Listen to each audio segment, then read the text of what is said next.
Bismillahirrahmanirrahim. Assalamualaikum warahmatullahi wabarakatuh. Langsung saja, di sini saya akan menyampaikan, penting gak sih muslimah itu sekolah? Dalam hadis Nabi, thalabul ilmi faridatun ala kulli muslim, menuntut ilmu wajib bagi setiap muslim.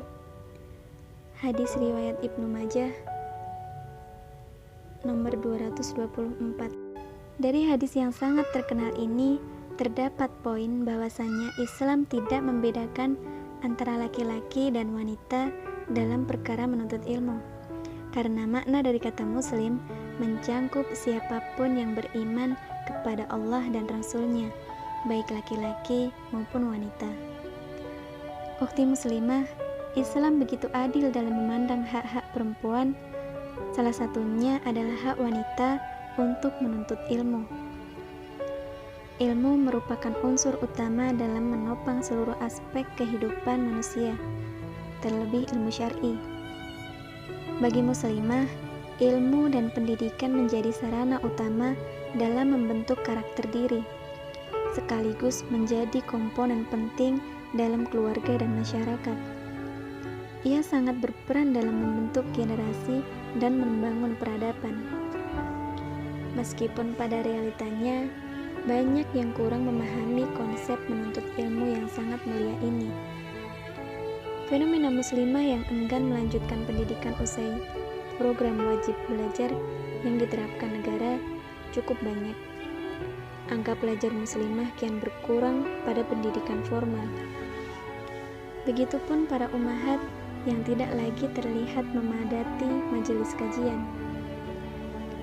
Hal ini disebabkan oleh banyak faktor, di antaranya karena faktor ekonomi, finansial, tekanan dari berbagai pihak, prioritas nikah muda yang lebih besar, tersibukkan dengan urusan rumah tangga yang padat, hingga alasan malas pun ada. Apakah semangat itu kian tak bersisa seiring bertambahnya kedewasaan? Ataukah semangat itu terkikis dengan kesibukan usai menikah, dengan alasan sulit mencari waktu karena urusan anak dan rumah tangga? Jangan sampai zaman yang dibanjiri dengan canggihnya teknologi dan kemudahan mendapatkan ilmu yang ada justru malah menyurutkan gairah semangat belajar kita. Rasulullah SAW menjelaskan akan pentingnya memaksimalkan waktu dan kesempatan dalam kehidupan ini, karena kelak di akhirat kita akan dimintai pertanggungjawaban. Sebagaimana dalam sabdanya, yang berarti tidak akan bergeser dua telapak kaki seorang hamba pada hari kiamat sampai dia ditanya, dimintai pertanggungjawaban tentang umurnya, kemana dia habiskan, tentang ilmunya, bagaimana dia mengamalkannya, tentang hartanya, dari mana diperolehnya, dan kemana dibelanjakannya, serta tentang tubuhnya, untuk apa digunakannya. Hal ini terdapat dalam hadis riwayat At-Tirmidzi nomor hadis 2417.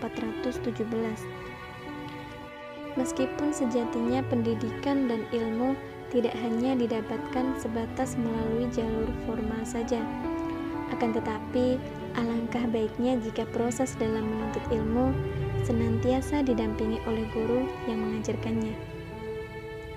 Pun tidak dapat dipungkiri bahwa jalur pendidikan mandiri atau non-formal tidak selalunya mampu menghadirkan nuansa atau kultur akademik sebagaimana pendidikan formal.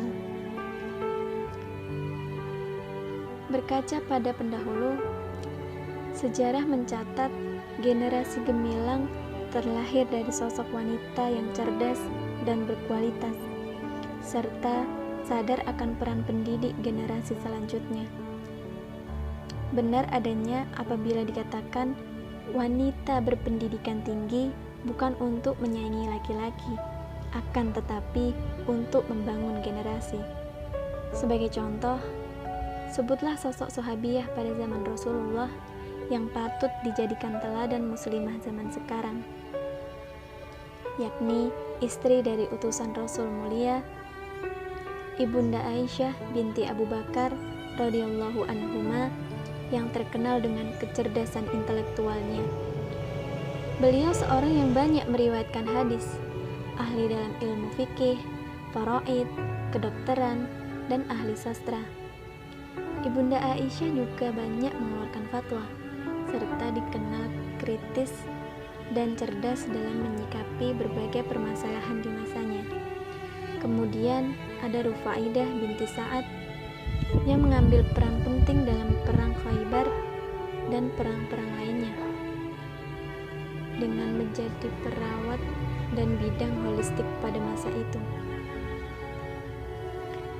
Berbeda dengan Ibunda Aisyah dan Rufaidah, sosok muslimah cerdas dan berilmu datang dari putri seorang tabi'in terkemuka di Madinah, Fatimah binti Sa'id, putri Sa'id bin Musayyib, yang tidak hanya terkenal akan kecantikan parasnya, namun juga memiliki kecantikan akhlak serta ilmu yang tinggi di zamannya. Lebih dari itu semua, teladan yang semisal mereka dapat kita jumpai dengan memperbanyak bacaan serta menelaah kisah perjalanan hidup muslimah tangguh dan cerdas lainnya.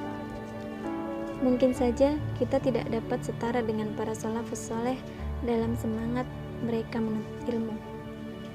Akan tetapi, segala upaya harus kita kerahkan agar semangat menuntut ilmu selalu menghujam kuat di dalam hati kita. Oleh karenanya, tidak berlebihan kiranya jika wanita kemudian kita katakan sebagai tiang masyarakat, negara, dan agama. Apabila tiang-tiang itu tidak mampu berfungsi dengan baik, maka tentu keluarga dan masyarakat juga akan rapuh dan rusak. Wanita antara sumur, dapur, dan kasur. Saat ini banyak masyarakat yang beranggapan bahwa wanita tidak perlu mengenyam pendidikan tinggi. Ini menunjukkan adanya kesalahan dalam penafsiran mengenai urgensi pendidikan formal, terutama untuk melanjutkan ke jenjang yang lebih tinggi, yaitu pandangan bahwa seorang muslimah pada akhirnya hanya akan berperan sebagai ibu rumah tangga yang bergelut di dalam rumah dan berurusan dengan dapur, kasur, dan sumur, sehingga tidak perlu baginya sekolah tinggi-tinggi. Penafsiran inilah yang harus diluruskan. Tentunya dengan adanya ilmu, justru menjadikan muslimah mampu mengatur dan mengelola dapur, sumur, kasur, serta segala urusan rumah tangga dengan lebih baik.